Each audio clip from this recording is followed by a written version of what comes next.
Зачертавай. Готов ли сте? Няма да боли. Зачертавам те!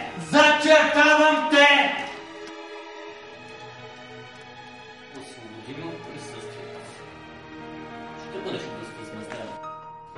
Няма смисъл. Зачертавай.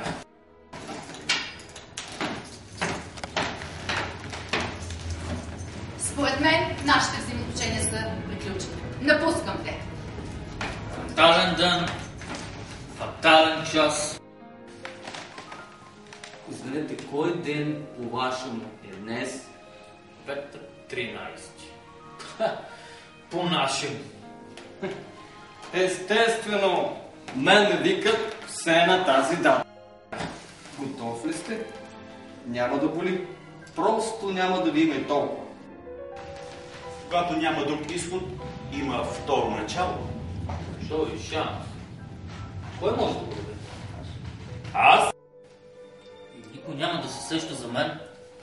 Освен тези, на които сте направили добро. Значи никой...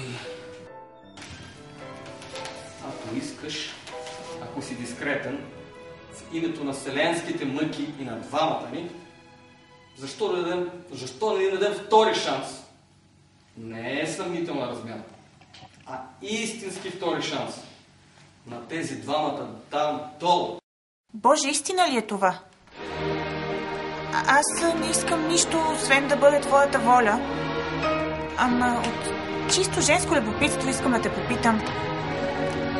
Трябва ли да си умирам или да приема подаръка от господата?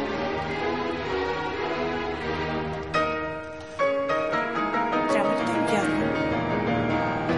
Ами, вярвай им. От мен да мине. Боже, значи те има!